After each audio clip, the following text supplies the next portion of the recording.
Puji Tuhan, puji Tuhan, glory, haleluya.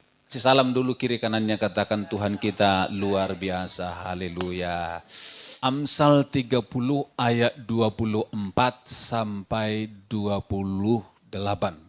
Ada 4 binatang yang terkecil di bumi, tetapi yang sangat cekatan.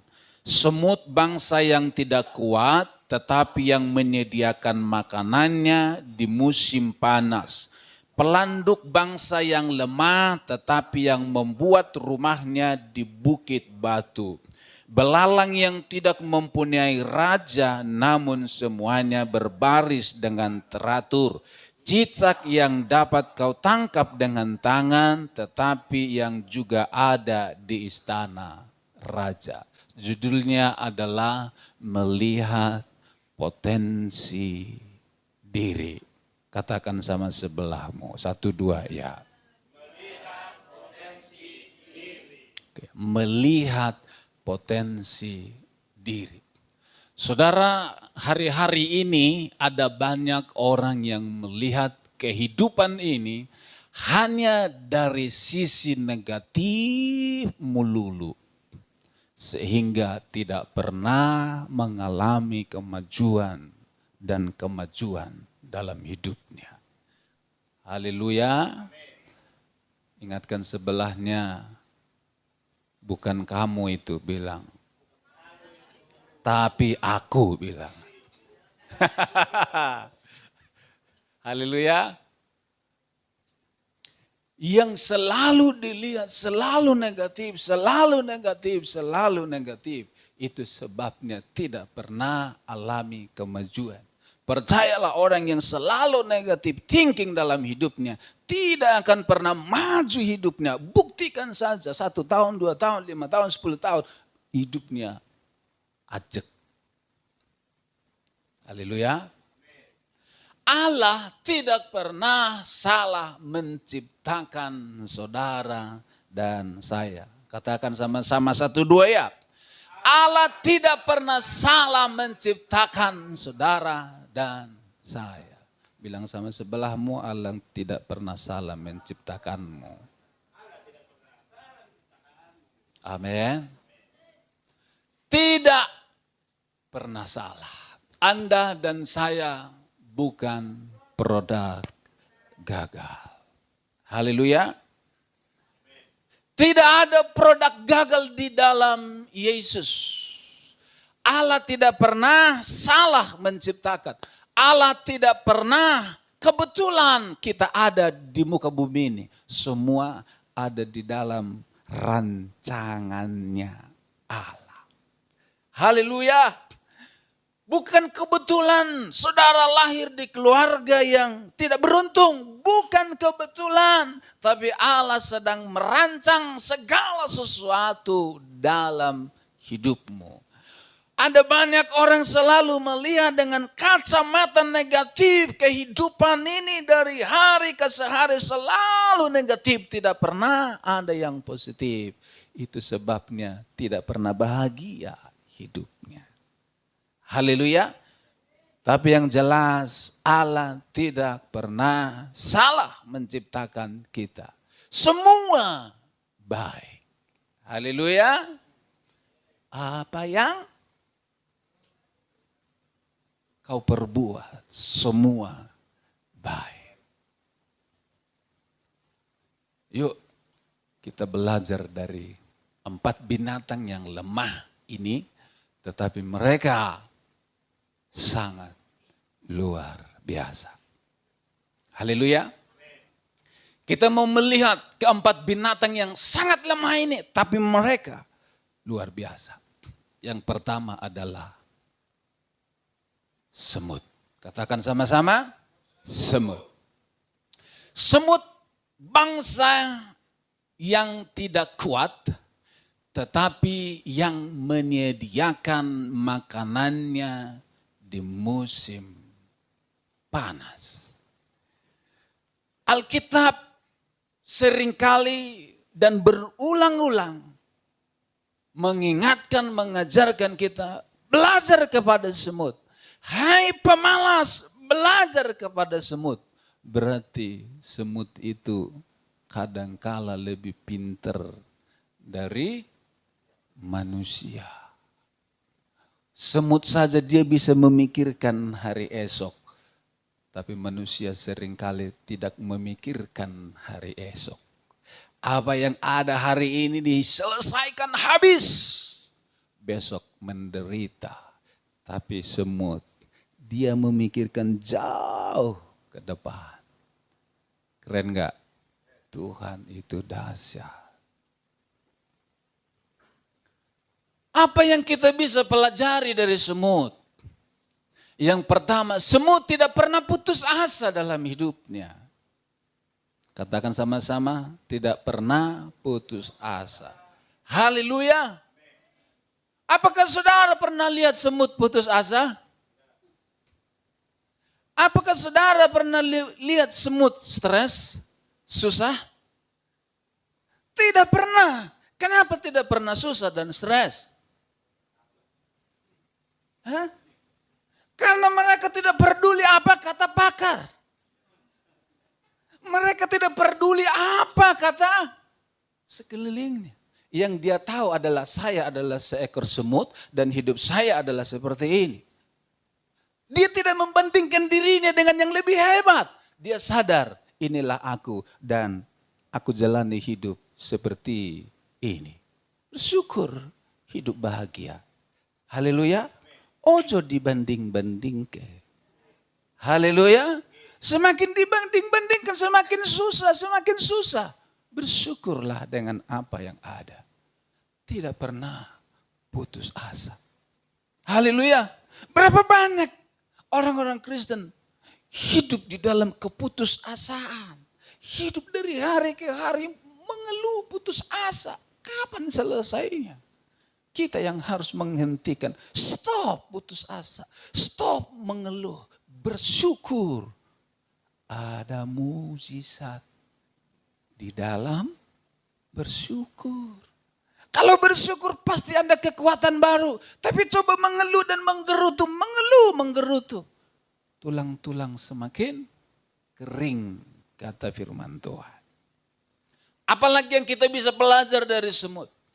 Semut itu cepat menangkap peluang.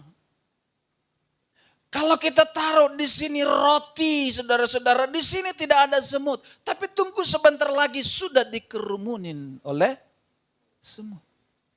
Kalau enggak percaya, buktikan saja di rumah. Saudara taruh air minum yang teh di sini.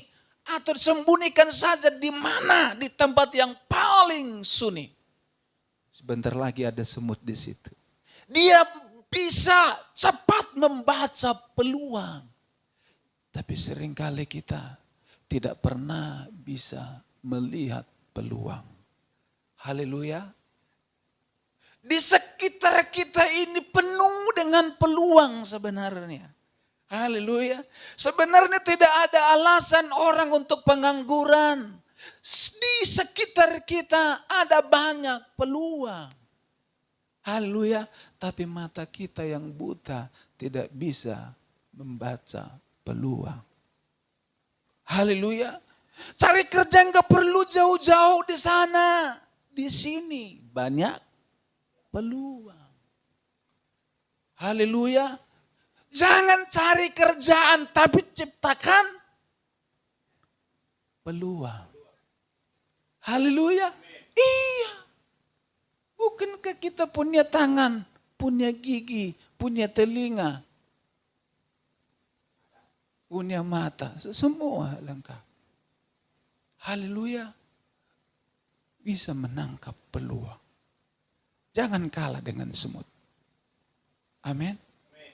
Jangan kalah dengan semut. Kita harus bangkit, saudara-saudara.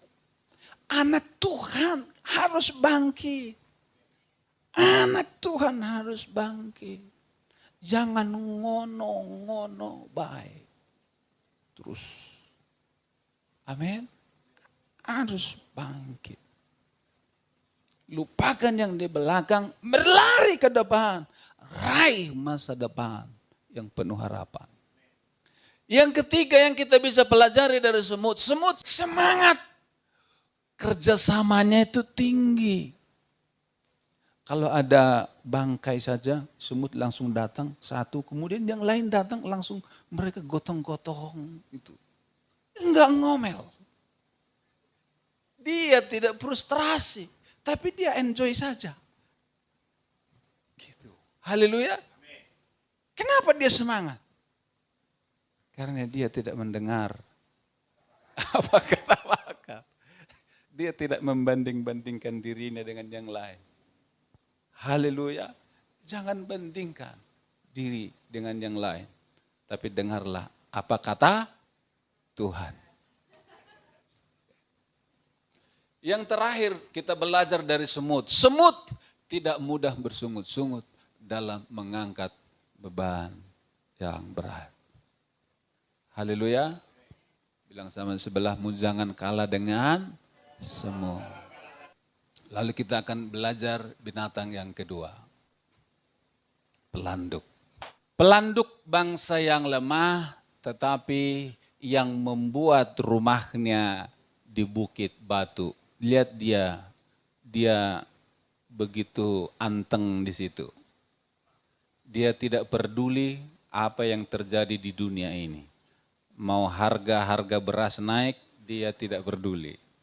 Dia pokoknya berlindung di gunung batu kekuatanku. Haleluya, itu pelanduk. Apa yang kita bisa belajar dari pelanduk ini? Pelanduk itu adalah makhluk yang bijak membangun rumah di atas batu.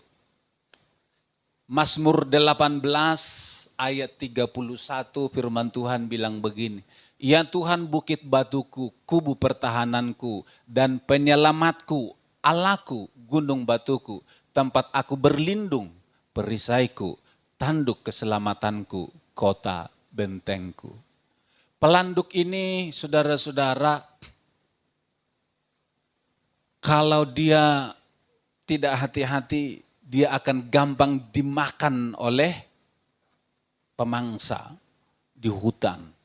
Ada banyak binatang pemangsa, termasuk elang dan binatang-binatang buas yang lain. Jadi ketika dia dikejar, dia langsung lari ke bukit batu. Dia langsung tertawa di sana. Gitu. Kenapa? Karena dia sudah pasti selamat. Haleluya. Dia bijak. Dia membangun rumahnya di atas bukit batu. Bukankah firman Tuhan berkata, barang siapa yang mendengar firman dan melakukannya sama dengan orang yang membangun rumahnya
butuh penolong supaya kamu lebih maksimal dalam hidupmu.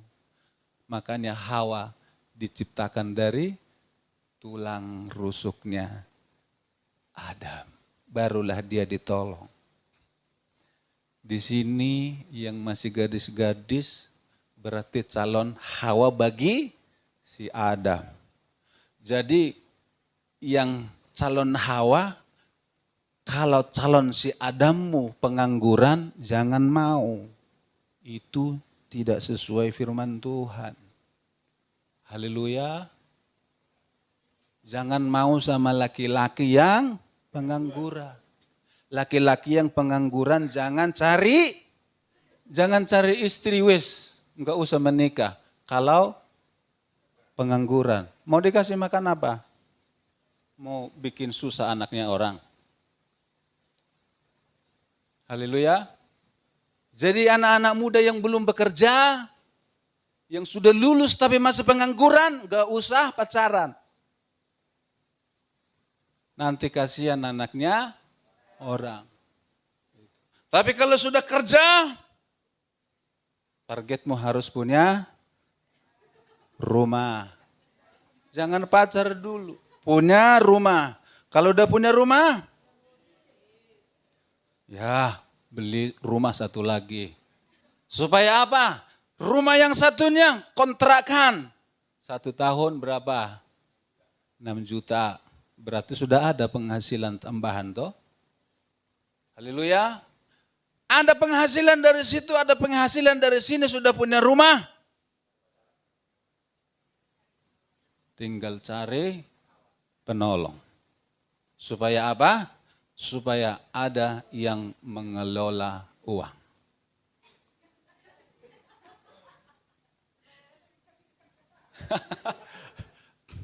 Haleluya.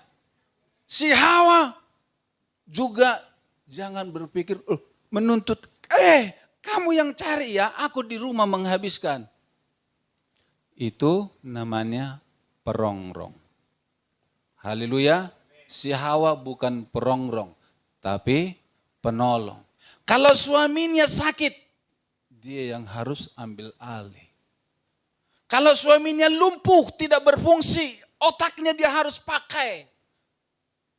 Jangan berpikir mau tukar tambah suami. Iya, aku sudah terlanjur menikah sama orang ini. Ternyata hidupku juga enggak berubah. Terus bisa enggak tukar tambah? Nasi sudah jadi bubur, tinggal dikasih kecap. Nikmati. Itu kan pilihan lo. Haleluya. Iya. Tidak ada lagi artinya menyalahkan situasi. Disyukuri saja. Pasti ada jalan keluar. Kalau suami istri mau duduk, ayo kita rembuk sama-sama. Kita cari solusi sama-sama. Pasti ada solusi, tidak mungkin tidak ada. Tapi kalau saling menuntut, kamu, kamu. Yang satunya juga, kamu, kamu. Udah ribut terus. Tanpa dia sadari umur sudah semakin tua. Habis dah waktunya.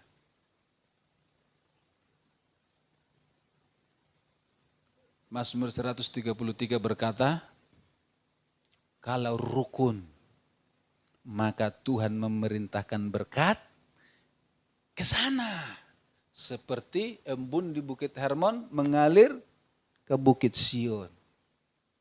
Kalau rukun di dalam rumah tangga, di keluarga, rukun, di sana ada berkat. Duduk bersama-sama, kita mau bikin usaha apa ya Pak? Kita mau bikin usaha apa ya Ma? Mau bikin jualan bakso bakar aja ya? Oh iya kita coba dulu, enggak apa-apa. Ada jalan keluar. Tidak mungkin tidak ada. Jangan terlalu bermimpi muluk-muluk. Mulai dari yang kecil. Amin. Yang berikutnya. Belajarlah hidup mematuhi aturan. Melatih diri. Hidup disiplin. Disiplin baca firman, disiplin berdoa, disiplin saat teduh setiap hari, disiplin juga perpuluhan. Disiplin perpuluhan. Amin. Kalau kita disiplin perpuluhan, saya yakin engkau tidak pernah tidak diberkati oleh Tuhan. Yang keempat, yang terakhir adalah cicak. Cicak yang dapat kau tangkap dengan tangan, tetapi yang juga ada di istana raja. Coba Randi masuk ke istana raja. Tidak semudah itu. Apa yang kita bisa pelajari dari cicak? Cicak kemampuan beradaptasi dan mempertahankan diri yang begitu hebat. Haleluya. Ekor yang putus akan tumbuh lagi, cicak ada di tempat kotor, gelap, terang, bahkan istana raja. Kalau cicak kita tangkap ekornya langsung diputusin, kemudian dia lari. Kenapa? Artinya gini, udah kamu sibuk aja ngurusin ekorku, dia lari. Itu caranya cicak untuk menyelamatkan dirinya. Cicak itu ada di tempat sampah, ada di tempat kotor, ada di tempat bersih, ada yang di tempat terang. Dan juga dia ada di tempat istana raja. Banyak orang tidak menyadari bahwa di dalam dirinya telah diperlengkapi Tuhan segala kemampuan untuk bertahan dan beradaptasi. Mampu menjadi orang sukses dari jadi kepala dan bukan ekor. Artinya beradaptasi itu dia bisa naik ke istana raja. Beradaptasi dari orang miskin bisa naik jadi orang yang level yang hebat, keren. Beradaptasi, ada kemampuan untuk beradaptasi. Setiap orang kita diciptakan itu sudah diperlengkapi dengan potensi untuk menjadi orang yang hebat. Amin. Iya, seperti ini. Hanya orang tidak pernah ini. Banyak orang dalam hidup ini lebih mudah melihat hal yang negatif sehingga hanya mengeluh dan menyesali keadaan dirinya ketimbang memikirkan hal-hal positif yang baik, yang besar, yang mampu diraih dan didapatkan dari usaha dan kerja kerasnya. Haleluya. Banyak orang yang hanya dia melihat sisi negatif terus, selalu disalahkan, situasi disalahkan, semua negatif. Ketimbang dia melihat hal-hal yang positif, melihat hal-hal yang besar yang ada di depannya. Kalau dia melangkah saja, dia pasti meraihnya. Amin. Haleluya. Ya. Sudah ada potensi di sini. Di depan. Saya belum punya rumah. Tapi di depan. Sudah ada rumah. Di dalam iman. Saya belum punya rumah. Tetapi di depan. Aku yakin. Saya pasti punya rumah. Kemudian dia ada usaha. Bekerja. Dia mulai bekerja. Dia mulai bekerja. Sampai itu tercapai. Kalau enggak. Jangan berharap. Pak Ajuapan kasih rumah. Haleluya. Amin. Anak-anak muda yang sebentar lagi lulus, pikirkan masa depanmu. Kalau engkau tidak bisa kuliah, berarti kau harus bekerja. Kalau kamu tidak bekerja, berarti kamu di rumah. Mau main game terus di rumah. Berapa lama main game? Mau minta uang terus dari papa mama? Sampai kapan? Kalau masih kecil kita dikasih uang, ini uang, ini uang. Tapi kalau sudah lulus, sekarang kamu sudah lulus, cari uang sendiri untuk hidupmu sendiri. Kalau enggak, karap-karapmu. Haleluya. Tuh. Tapi paling tidak, ketika masih muda, pikirkan masa depan yang penuh harapan. Jangan berpikir engkau orang yang tidak berguna. Jangan pikirkan engkau orang yang tidak bisa apa-apa. Engkau sudah punya potensi yang luar biasa dalam dirimu. Hanya engkau perlu menangkap itu dan berlari. Aku pasti bisa. Belajar dari yang kecil. Ketemu orang saja judis. Gitu ya. Ketemu orang judis. Mau kerja dimanapun gak dipakai orang begitu. Haleluya. Tapi coba kalau dia ramah. Selamat pagi Pak, gimana kabarnya? Ramah. Semua perusahaan butuh orang yang begitu. Tapi kalau orang cuek. Dia merasa, aku tidak butuh orang lain. Semua perusahaan tidak butuh orang seperti itu. Karakter. Ramah. Cepat tanggap. Kalau lagi dia sibuk di situ, boleh apa yang perlu saya bantu? Keren gak? Anak muda yang begitu sudah jarang sekarang, dia sibuk HP. Tapi di perusahaan di mana-mana, itu diperlukan. Amin. Udah jarang anak muda sekarang, gitu. Nanti kalau lulus nggak tahu mau kemana, kita lihat saja saudara-saudara. Kalau nggak berubah dari sekarang, percayalah masa depan berubahlah dari sekarang. Berubahlah dari sekarang. Masa depan pasti ada. Yang terakhir kesimpulannya, buang kacamata negatifmu. Lihat potensi dirimu, raih masa depanmu. Mari kita bangkit berdiri bersama-sama.